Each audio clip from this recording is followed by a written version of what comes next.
Alors les pastels, comme j'ai expliqué, les pastels sont très très sensibles aux vibrations, aux chocs, etc. Et les pastels sont des objets composites, généralement encadrés. Encadrés avec des moulures plus ou moins importantes, enfin une forme qui n'est pas régulière et qui peut être très complexe à manipuler et à mettre dans une caisse. Pour les pastels anciens, souvent avec un verre ancien, qui peut être très fragile. Et puis à l'arrière, on peut avoir des pastels qui ont une bonne protection arrière, avec un bon carton qui protège bien des chocs à l'arrière. Et puis des fois, on peut avoir un pastel qui est entre guillemets tout nu, où il n'y a aucune protection.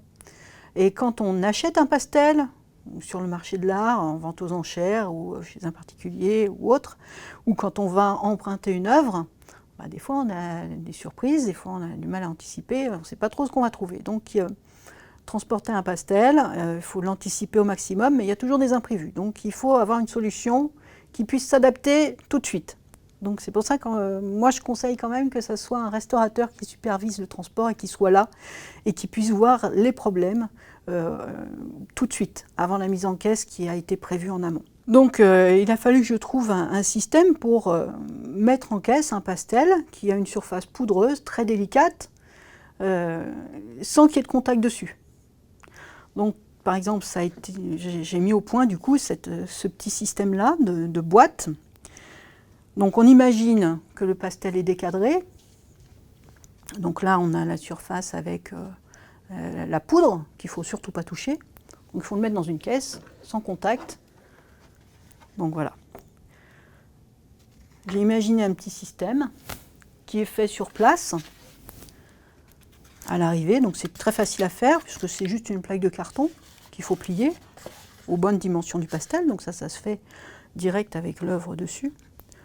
On imagine qu'on met le pastel dessus, qui a une certaine épaisseur, puisque souvent c'est monté sur un châssis. Ici, on a 4 côtés qui viennent se rabattre et qui viennent appuyer juste sur la tranche du châssis. Donc il n'y a pas de contact avec la surface, c'est juste sur les bords. Puis après, on va mettre des petites cales sur les côtés.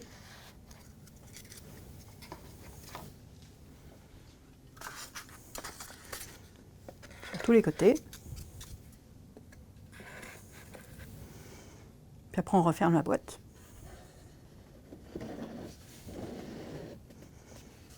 Et donc là, tout est bloqué. Et on peut secouer, ça ne bouge pas. Ça, c'est sur une maquette qu'on peut faire ça. Pas sur l'œuvre. Hein. Cette boîte-là, après, on va en prendre d'infinies précautions et on va la mettre dans une autre caisse avec des mousses qui vont amortir les vibrations et qui vont apporter une sécurité mécanique, parce que là, c'est juste une boîte en carton. Quand on emprunte un pastel, par exemple, à un particulier, le particulier, il peut habiter dans un immeuble avec un petit escalier très étroit, un petit escalier de service. Et donc, on ne peut pas aller chercher et transporter un pastel dans une caisse qui est très très lourde, où il faudra être à 4 pour manipuler la caisse. À 4 dans un escalier, on ne passe pas. Il faut être à 2 maximum. Et puis plus c'est lourd, plus on prend de risques. Plus on va forcer, plus on va peiner, plus on risque des accidents. Donc il faut rester dans quelque chose qui est facile à manipuler, léger. C'est pour ça que j'ai beaucoup travaillé, j'ai fait plein d'essais pour mettre au point une caisse la plus légère possible. Une première caisse de transport où va être 1000 pastels, ou la boîte avec le pastel décadré, peu importe, c'est le même principe. Donc, et je suis arrivée à ce modèle de caisse-là, avec simplement 4 planches sur les côtés, et pour que ça soit plus léger, un couvercle en polycarbonate alvéolaire qui est très très léger pour le dessus et pareil pour le dessous. À l'intérieur, il faut caler notre œuvre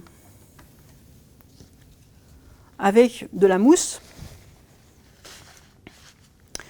mais il faut que cette mousse, elle ne soit pas trop contraignante et qu'elle enveloppe pas trop l'œuvre. Si on prend une mousse trop ferme et que l'œuvre est très légère, ça ne va pas du tout atténuer les vibrations. Il faut que la mousse soit capable d'être d'abord un petit peu en pression quand on met l'œuvre dedans, qu'elle s'écrase un petit peu sous le poids de l'œuvre et qu'elle a encore la capacité de s'écraser davantage en fonction des chocs et des vibrations qui vont être ressentis par l'œuvre pendant le transport. C'est pour ça qu'en contactant des industriels et des spécialistes du transport, j'ai fait le choix d'utiliser une mousse comme ça, alvéolée, avec des petites pointes. Donc la surface de contact entre l'œuvre et ma mousse est encore réduite. Et puis ici, on a des petites pointes qui sont très très souples, qui vont agir comme des micro-amortisseurs. Donc ça, j'ai réfléchi à ça en faisant de multiples essais de mousse à partir de cette maquette, avec des mousses plus ou moins denses. Et puis en plaçant, alors ici c'est la star du musée, le portrait de Thomas Aignan Desfriches, monté, collé sur un petit châssis, au dos duquel je peux fixer un petit instrument de mesure pour mesurer les vibrations. Donc je le fixe là, je referme. Et ce petit dispositif m'a permis de faire plusieurs tests de mousse, de système d'emballage pour le transport des pastels de l'exposition Perrodon.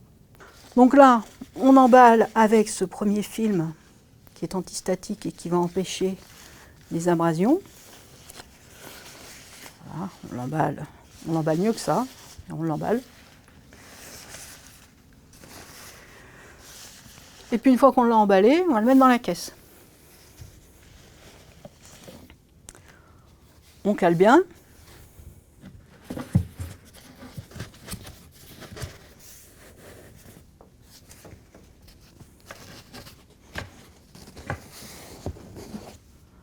Et on ferme.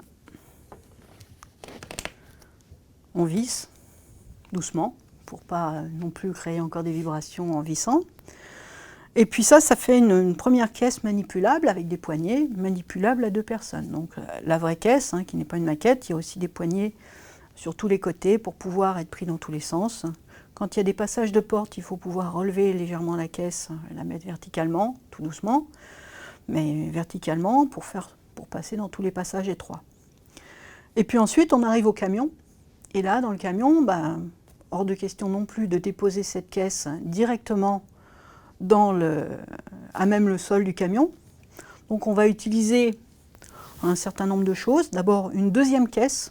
Cette caisse-là, on peut utiliser des patins pour mettre en dessous qui eux aussi amortissent. Pour le transport de ces pastels, j'ai vraiment utilisé plein de choses en fonction du poids, du transport, des choses à faire, des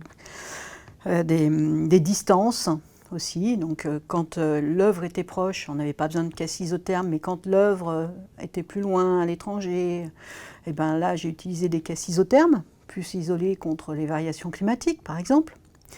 Et puis en fonction du poids des œuvres, pour la caisse de transport qui était dans le camion, en dessous, j'ai mis des patins comme ça, amortisseurs de vibration. Donc il y a plusieurs couleurs, ça dépend du poids, il faut choisir. C'est des choses qui vont s'écraser et puis qui vont se regonfler tout doucement. Donc ça permet d'atténuer les chocs et les vibrations. Donc le but, c'était de poser l'œuvre et les caisses sur des choses qui puissent bouger en fonction des mouvements reçus. Donc par exemple, voilà, l'utilisation d'un coussin, ça c'est des choses qui sont utilisées dans l'industrie pour caler par exemple des palettes qui sont dans des containers et qui doivent traverser les océans pendant plusieurs mois. Et si pour un industriel, transporter des palettes, je ne sais pas moi, de liquide, de boissons, si à cause des mouvements du bateau, la palette, elle arrive, elle est complètement détruite, tout est tombé parce qu'il y avait des espaces vides et qu'il y a des objets qui sont tombés et que tout est en vrac, c'est une perte financière très importante pour les industriels. Donc eux, ils ont trouvé des solutions toutes bêtes, pas chères, l'utilisation de sacs gonflables qui remplissent tous les vides qu'il y a dans un conteneur et qui vont parfaitement s'adapter à la forme de ces vides pour un moindre coût.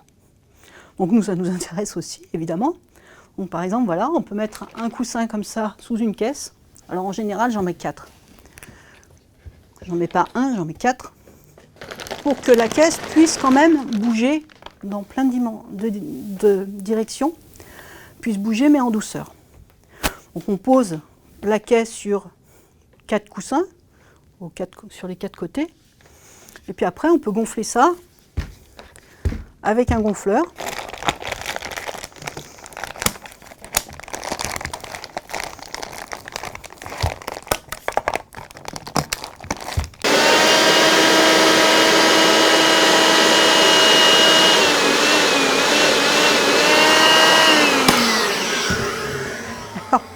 Là, elle est un petit peu bancale, ma caisse.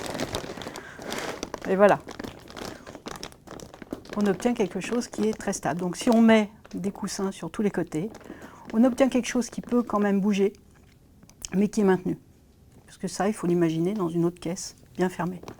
Donc ça reste très très souple et c'est monté sur coussin d'air.